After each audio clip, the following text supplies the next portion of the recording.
Okay. Well, happy Thursday, everybody. Appreciate you joining us for our occasional check-in as the execs that run NAFA from around the country.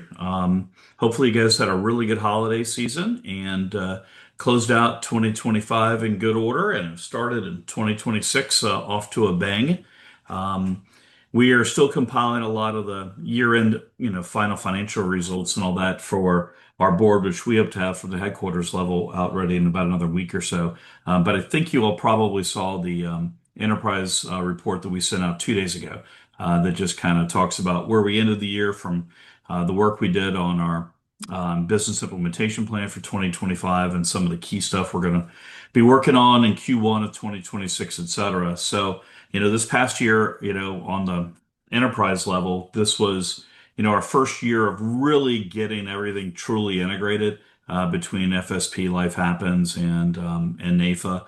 2024 was challenging with a lot of new people coming into the fold. I mean, challenging in a good way, but challenging as we introduced new talent to the staff. But we also had new volunteers. We had to integrate, of course, at the chapter level with you all, and then, of course, at the national level, and just trying to figure out how we make all the cultures gel, that kind of stuff. And then this past year in 2025, we really started to see some positive results. I think we were able to do more with less at the enterprise level. I think we were able to show more industry leaders the value that NAFA brings, not just from an advocacy perspective, which of course is a key deliverable from us.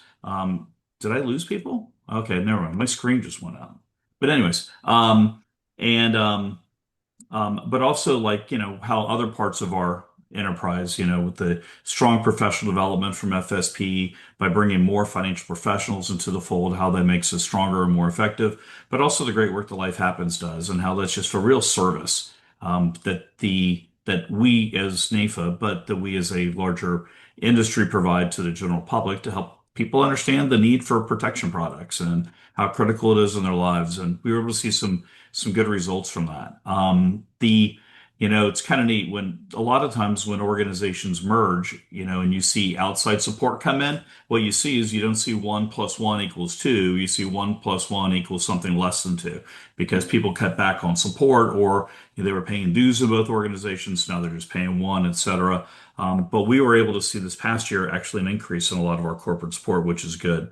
I had a really, well, Brian Steiner and I had a really encouraging call a week ago today with a senior leader at Guardian who said, listen, we just love the great work that NAFA is doing. We love the fact that about 12% of our agents are members, and we want to increase our support from NAFA. And they just volunteered providing us additional support. But what I said was, what would really do better for NAFA longer term and would do better for Guardian and will do better, of course, for all of your financial representatives in the field is to get them all to join and get involved and do stuff with NAFA. It'll help them produce more. It'll give them a greater sense of community, but it'll also give us as a profession a louder, more cohesive voice when it comes to policy setting at the state and the federal levels.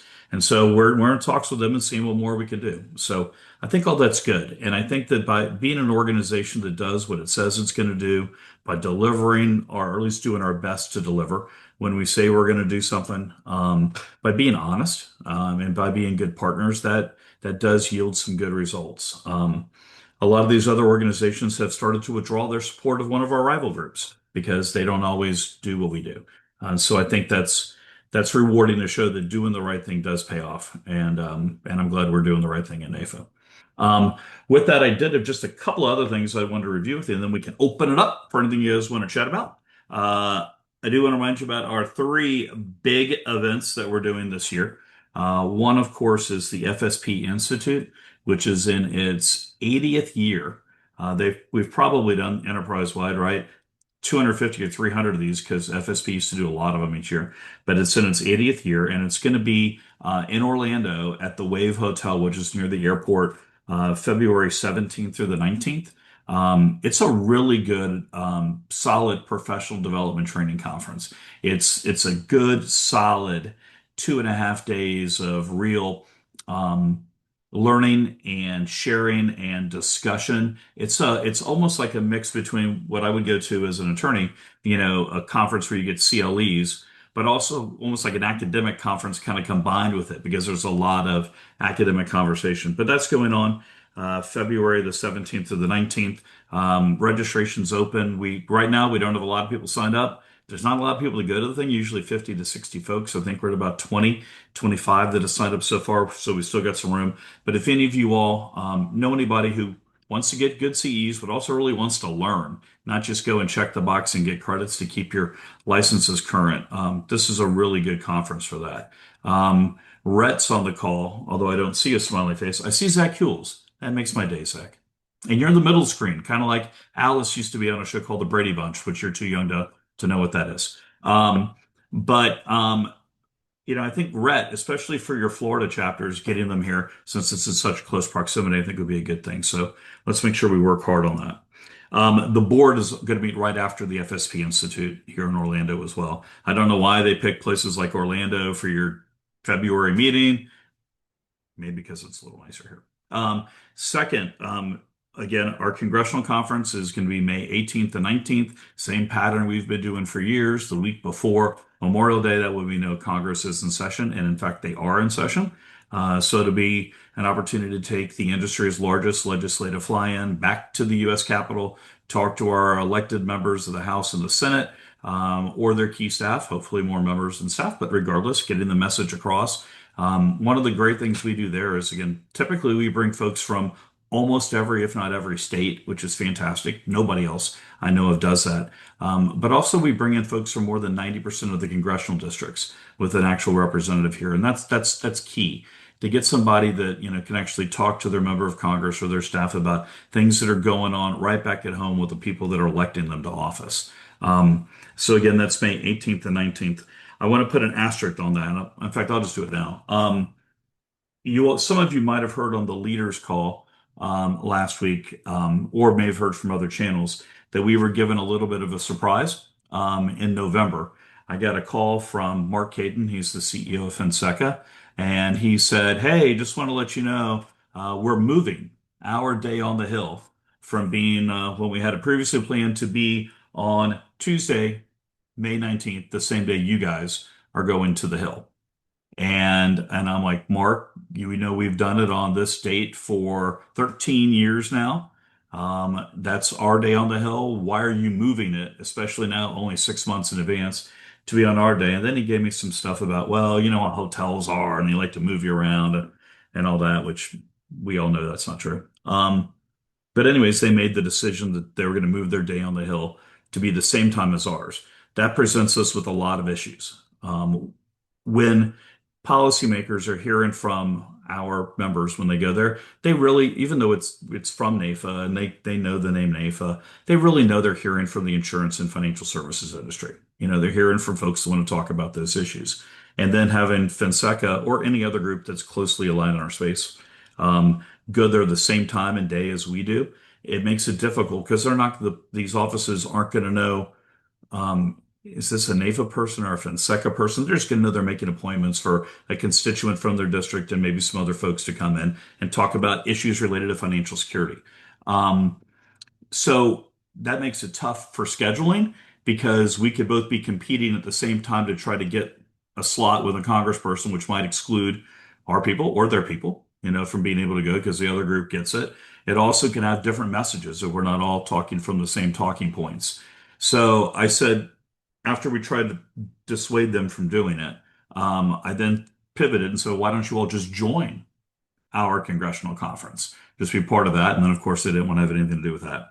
So then we said, well, if you're going to be there on the same day and we can't convince you to pivot or to repivot, I guess, at least we want to organize stuff so we're talking from the same talking points. Because if not, we're going to do the industry a disservice. And so what we decided we would do is we're going to use the same scheduling service to go in. The same group that we used last year, they're going to schedule all the appointments for NAIFA and Finseca. We're going to coordinate that as best we can.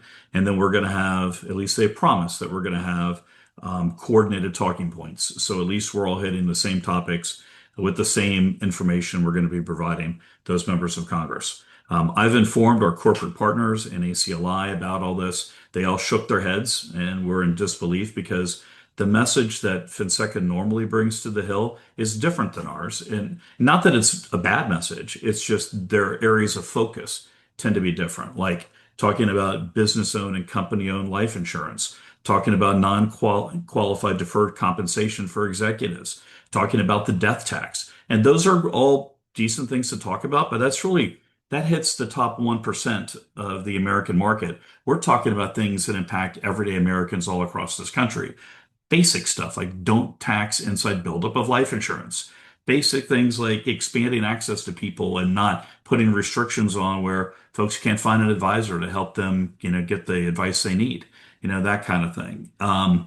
So we're going to do our best to make lemonade out of lemons. But I did want to let you all know about that. We're going to be making some announcements out to the general membership starting February 3rd, so in about 2.5 weeks from now. But I wanted to give you guys a heads up on it in case you start getting some questions percolated from NAFA members in your service area.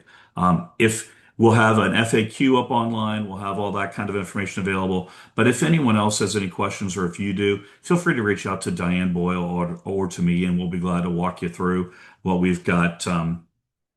What we've got as agreement points and how we're going to execute this thing as best as possible. Again, this was not something we asked for and we wanted. We tried to discourage and we tried to find different ways to pivot it, but they're set on doing it at the same time we do it. My guess is so they can say they have the largest fly-in in the industry going to Capitol Hill when we do on the 19th of May. So heads up on that. Anybody have any questions about that at this point? Okay. Did definitely want to make sure you guys knew about it before word gets out on a general basis. It'll start on February 3rd. And then, of course, the other big event we've got for the year is Protectors powered by NAFA, which will be November the 9th or the 11th at the Venetian Hotel in Las Vegas. The pattern for that activity, that's going to be combined with our National Leadership Conference. So the pattern will be on Monday, November the 9th. That will be a full day of NLC training, and we will have the Belong Award celebration at some point on that Monday, November the 9th. Likely for lunch, but we're not final on that yet. But it'll be sometime during that day on Monday, November the 9th. The evening of Monday, November the 9th, the Protectors Conference kind of kicks off with a reception. So our event will bleed into the reception, and so our folks will have an opportunity to go and mingle with other financial professionals that are out there for Protectors and join for that. And then all day Tuesday the 10th and Wednesday the 11th, that'll be the Protectors Conference itself. There's going to be tons of concurrent sessions, a lot of main stage presentations, a lot of motivational speeches. There'll be receptions each night, and there will also be on that Wednesday night, a later night after the reception. Not like you didn't get enough recepting to begin with, and not like there's nothing else to do in Vegas, but that Wednesday night, there'll be a special party after the reception. So you can go to the reception, go grab dinner, come back a little later, and then there's like an afterglow type event that evening. So it's going to be a great conference. We're working hand in glove with the staff at Connective. That's our partners that are putting on Protectors. We've got a number of our volunteers that are working with our professional staff and providing them with the right kind of feedback as to what sort of content should be in the conference, who might be good presenters for it, that kind of stuff to make sure that Connective is a group that knows how to put on great conferences, but they're not subject matter experts in what our members want to know, need to know, that kind of stuff. And so we've got the steering committee that's providing them with that sort of input, and they're meeting every couple of weeks. In fact, they just met last week with the Protectors crew. So, but again, that's coming up November 9th or the 11th, 9th being the NLC, 10th and 11th being the conference itself. I hope you guys can find a way to make it. Hopefully your chapters can set aside some funds to block off the transportation and the hotel and all for you to be there. It's going to be a really great event, and I think it'll be fun, and it'll be something that we haven't, really done in NAFA, at least in my tenure, and that's now been 10 years. Can you believe it? That it'll just be a real high energy kick butt type conference. And it's one that I think can help expose NAFA to a broader cadre of financial professionals. Hopefully we'll get them interested, learning more about us and hopefully joining. NAFA and helping us, grow our ranks. But it's also an event that has no financial risk for us, which is pretty exciting. You all know because as you do your chapter conferences, you're always at that point. I got to get X number of people to get to break even, and I don't want to have any attrition with my hotel room block and all that kind of stuff. We don't have those issues with this because Connective is absorbing that risk on our behalf, which is fantastic. But we do get to share in the revenue. So you can get paid and know the risk. It's a pretty good balance. And they have a great track record again of doing things like Medicarians and InsureTech Connect and other very large conferences out in Vegas. So looking forward to doing that with them coming up in November. Kevin? Anybody have any questions? Yeah, Yes, go there ahead. are a couple questions in the chat, and Linda also raised her hand. So, Linda, I'll let you go first. Linda, let's go.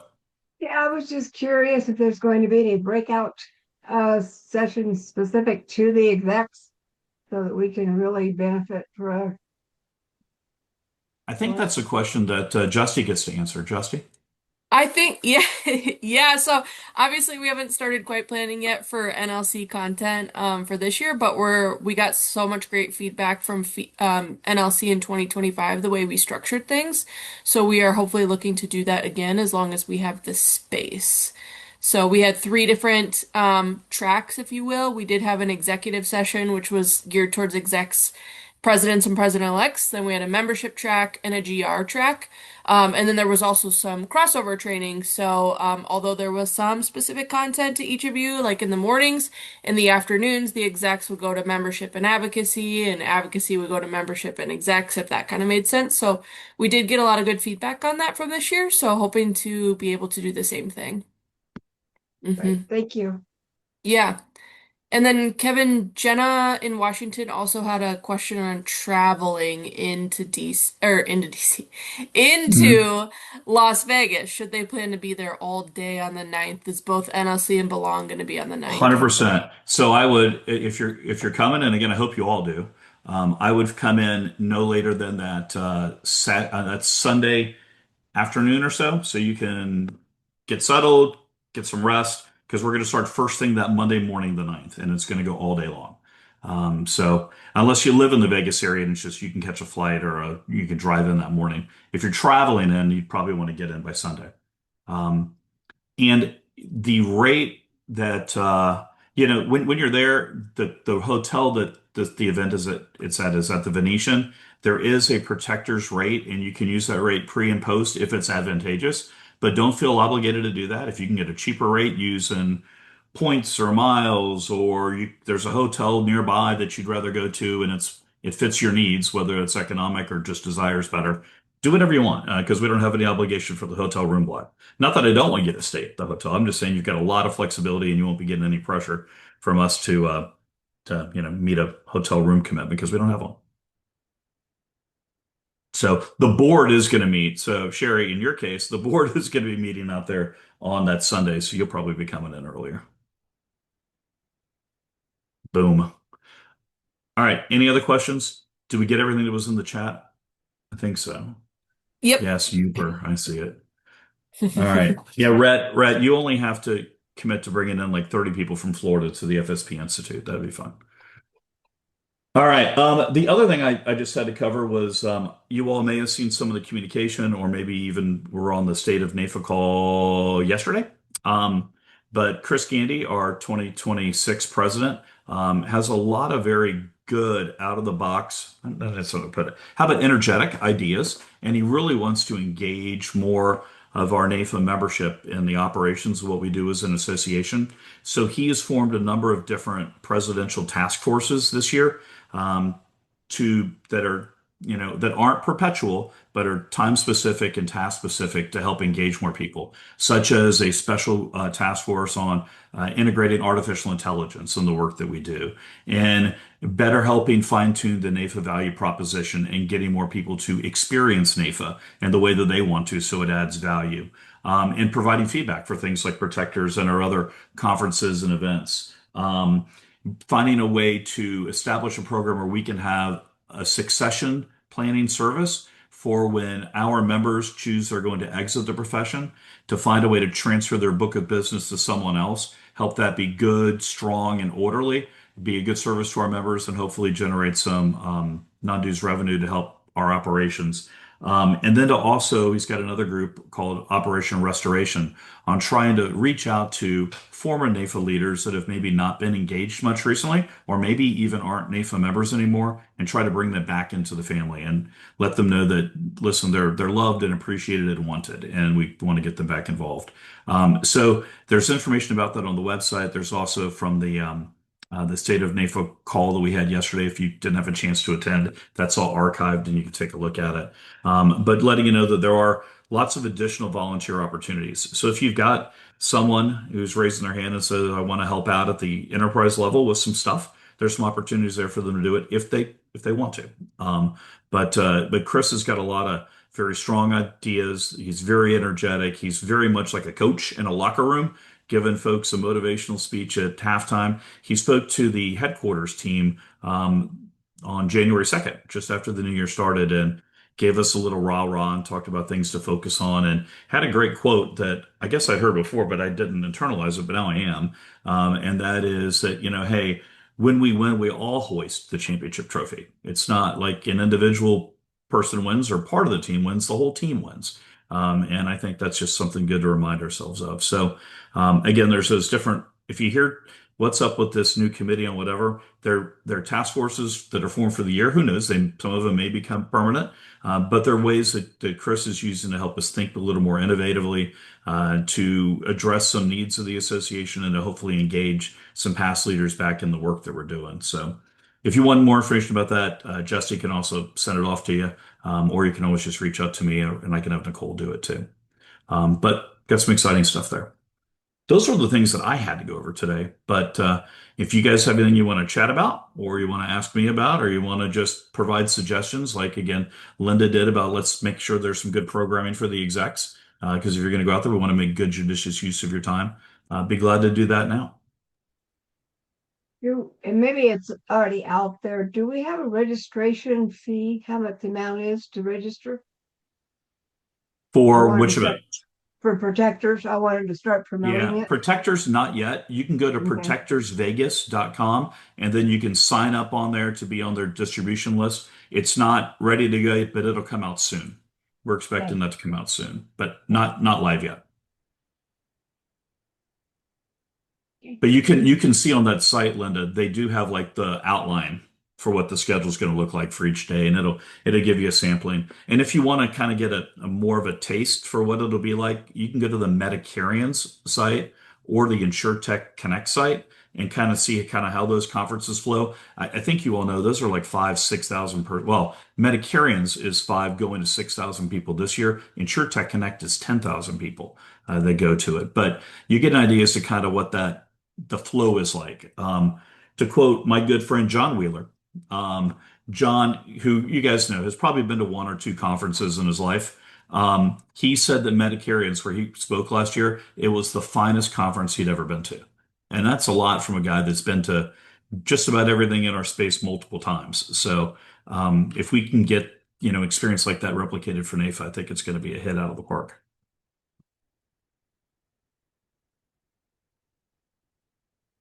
Anybody got anything else you want to chat about or share about? Any success stories? Anything fun?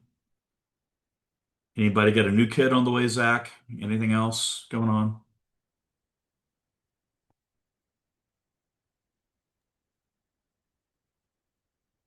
All right. Yeah, Sherry.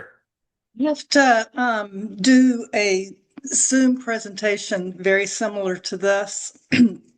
And I haven't done one since COVID, the first year of COVID. And there's a lot I don't remember about what you have to do to be able to bring speakers up. And I just want to know if I can lean on one of you, Justy, to give me tips. Tell me, this is what you have to do. You have to make sure that everybody's audio is muted, make sure everybody's video is off. Oh, sure. You just want some Yeah. like Zoom tips and tricks? Yes. And then Yeah, how I to can. transition I from one am speaker to the apparently next. in the resident Zoom expert here at NAFA. I've been told several times, so I'd be happy to get on a call with you, Sherry, at All some right. point. And We'll do that maybe next week, okay? I'll okay, leave it to, I am way more free than you are, so you can pick the time. The only okay, time I'm busy is I when will. I'll shoot you an email and take a look at my calendar. All right, that works. Thank you, guys. Yeah. Thanks. I'm going to definitely remember your new title there, Justy, as resident Zoom Yeah, expert. I like maybe that. I shouldn't share that, but I have been told that by several people on staff. So, also, if anyone has any membership questions or comments or anything, Corey is on the phone. He's traveling back to his house on the road today from some Florida events that he attended, but he is on the phone as well. So, hopefully I Yeah. didn't just volunteer him for something, but Well, he you is can here. always, Corey I'm likes to be here. voluntold. Yeah. Absolutely. Absolutely. Corey, you want So, to do a plug for the Monday calls? yeah, absolutely. So we have our membership Monday calls every Monday at 4 p.m. All of your membership chairs, presidents, and yourselves should have received the information on it. Please try and join us. They're 15 minutes flat. We do not run over, at least not more than a minute. We get you in, we get you out, but we talk about where our numbers are. As you know, President Christopher Gandy has set an ambitious goal of doubling the size of NAFA. We are going to destroy the secret of NAFA and absolutely let the world know that we're here and that you need to be a part of the NAFA experience, and that if you miss out, you are missing out. And so we are really trying to drive that through kind of regular contact every Monday, 4 p.m. Quick update on where we're at for the numbers for the week and how we're tracking, as well as going to be introducing a lot more sales ideas and new concepts, ways to get more members. And we've got some good things happening out there. We're working on some group membership opportunities. We've got some good partnerships with carriers that we're working on as well. So we're really trying to do some things. As a matter of fact, Tom Ashley and myself are currently returning to Tallahassee from Jacksonville, where we joined the Northeast Florida board for their planning meeting today, and we were thankful to have the opportunity to join them for that. And they've got some great ideas that we'll be sharing around as well. So lots of good things coming your way. Thank you, Corey. Make sure you drive safe. Anybody else? I think Janice, did you have your hand raised? Yeah, I just wanted to ask a quick question. Who is really familiar with Circleback that could talk with me before I sign up for it? I know somebody, because I saw someone was taking notes on Circleback. I just don't know who it was. It was me, Linda. Okay. It's kind of been mixed because I had signed up for it and we were paying for it through NAFA, and then all of a sudden they stopped appearing. So I have had to resubscribe a couple of Okay. times, and this call will be an example if it even showed up, Justy, that they are circling, because I did request it, but I don't see it on my side. I don't know if it's on there Yeah, in and person. our IT department, just so everyone knows, is very hesitant about the Circleback notes and AI notes and all that thing too, which is why I removed them. Um, they have, it's just there's some concerns there too on the Okay. NAFA side. Hmm. Okay. Well, and AFAPAC used to do it too. They're the ones who did it when I first saw it, the regional IFAPAC meetings, and they were so good. So that was why I did it. But Janice, I think I would wait a little bit. Um, they're associated with a company called Stripe, who Oh, also is is the money taker for Constant Contact, and I've had yeah. nothing but heartache on that. So that Yeah. was my first clue, not maybe to continue. Okay. Enough said. If anyone has another program or service they're using that has a record feature, not so much recording on the phone, but if you're sitting in a meeting, I know there's some out there for advisors, but it's kind of expensive. That you can just record from your notebook or your phone, whatever, and it takes the notes. It doesn't record, but it just takes the notes for you. It would be really helpful if anyone has any suggestions. You don't have to give them to me here, just email them to me. Well, it I just agree, Janice, wholeheartedly on that, because for what it was fabulous. They took really good notes, and I was very impressed with it. I could get my board meeting and all that stuff done and not have to worry about remembering to write minutes. So yeah, if anybody has something that can duplicate that, that would be fabulous. If you have a Zoom account, we have 15 associations we manage. What I've been doing is I'll get my phone out, start a Zoom meeting, hit mute, and just lay it on the table. At the end of the meeting, I have a nice, concise overview of the meeting. It's not a transcript, but it will capture the all the action steps, the next steps. The only thing it's not good at is it always starts with Mark said. Well, it wasn't me, it was the president of that particular group. So I have to go through and figure out which marks are really me and who is the president. But we've been doing that more and more here because it's a great way to capture the notes we need, and then we go back and we can identify quickly what the deliverables are and when they're due. And that's what we've been doing with Zoom anyway. Yep, and that's exactly what I want it for. I don't want to distribute it, but I don't, some people will get really nervous, and I understand. But I just want it for an internal use only. Well, you don't have to, it's not a recording, so they're not being recorded. It's just capturing notes. And Right. I've They had don't no even like pushback. that. Yeah, I've had no pushback from anybody. And you just do it quietly. And in the end, you have notes. And then and by the way, when you say something not off color, but if you're joking around, that ends up in the notes too. So, just be Yeah. conscientious of that. Yeah. So, and just for the record, my mother doesn't have a beard, but that showed up in some notes one time.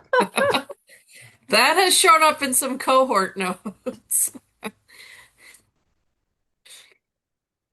See, Thanks, it's a Mark. good thing about this, sharing tips and tricks. That's Hey, great. if I could ask, how many states actually are using Zoom? I know a lot of you work for national and have states to manage, but how many states actually have paid subscriptions for Zoom?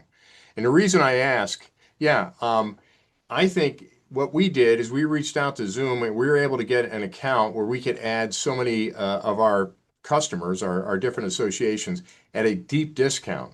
And that could be something that the national can do to help us save some money. You talk about, Kevin, about finding the resources to get people to Yeah, go to these meetings. Well, it's as much the top line as it is the expense side of the equation. So 100%. we've seen substantial savings because we were able to secure a group discount, and they have minimum requirements, all that kind of stuff. So they'll probably have to start with a survey to find out which states actually have a paid Zoom account, and then see if we can't do that to save everybody some money. I think that's a great idea. Justy, who is our resident Zoom expert, I think would be a good person to. Justy, why don't you reach out to Brian Horn? Because I know he's Okay. done some work as we've renegotiated the headquarters Zoom license, but find out what kind of stuff they're going to need, and then send out a survey to the execs here to find out who's got paid Zoom accounts, whatever questions he needs, like number of users, volume, whatever. Sure. And then let's circle back. If we can find a way to aggregate our stuff and save money, that's great for everybody. Good idea, Mark. Mhm. See, that's that AMC mindset. Always find a ways to save a penny or two. You're talking about the American Movie Channel, right? Hey, years ago, like when COVID hit, remember when the AMC stock went huge? I have a studio out in LA, and we were releasing a movie called Adverse. If you haven't seen it, it's available on Apple TV and Amazon Prime. You should check it out. I mean, if you like Mickey Rourke and Thomas Ian Nicholas and Sean Astin and Lou Diamond Phillips and some of those people. But anyways, so I just, as a lark, AMC stock had dropped to like $2 a share or something. And I bought, a little chunk of it, and it went up to like $25 a share. That's like the only time I've ever had a good stock bet, but it was pretty cool. Made a lot more money on that than the movie. All right. Anybody else? Did anybody do the NAFA live today? Did anybody get on it? It was really good. It was really good. And Chris is very outgoing. If it comes up on demand, I'm assuming it will. I It will. recommend that y'all have your president or your program chair or somebody on to review it. It's got a lot of great features, and they have it's like an 8-session, can't remember what's the term they use, master class. And so my program chair is going to sit in on that because we got a screaming deal. You know, it's either $5,000 or zero, and I'm taking the zero. Mhm. So he was on it with me, so he's all very excited about it. So that's just my little 2 cents for the day is go back and review the NAPA Live. I did You put can the skip the first few minutes. You Yeah, get past the the meat of intro it. crap. Yeah, forget the guy in the first part, and then go on to the real meat of the matter. Go to the meat. I did put the link in the chat to that. It's obviously not available yet, but it will be on that on-demand link. And then Jenna, I think you're referring to execs to attend protectors/NLC. And Kevin, I believe it's my understanding it's going to be two separate registrations, one for NLC, one for protectors. Yes, there's going to be two separate registrations. Yeah. But the NLC registration is going to be nominal, and the protectors, there's a variety of different registration options, and we should have all those worked out by next month. But we'll have heavily discounted rates for NAFA members, and that would include all of our, everybody here on this call. And there's even opportunities for NAFA members to attend gratis or close to gratis if they're willing to basically meet with some of the sponsors. So they'll have a variety of choices. They can figure out what best suits their budget and availability and desire. Mhm. But that should all be out. I want to say February, but why don't we say by the end of Q1? That's safe. Janet, did you have a question? I guess not. Okay. All right. Anything else for the good of the order? Thank you all for the great job that you do. Thank you for your partnership and your friendship. Looking forward to seeing you in person at some of you at the FSP Institute. Hopefully, a few more of you out at the Congressional Conference, and then hopefully all of you out at the NLC and Protectors coming up in November. But if you ever need anything, feel free to reach out to me directly. If you ever need any Zoom help, reach out to Justy directly as our resident Zoom expert. She'll be glad to help you out. And again, have a great remainder of your day and a good weekend. Stay warm. Thank you. Bye-bye. Thank you. Bye, Thanks, everyone. everyone.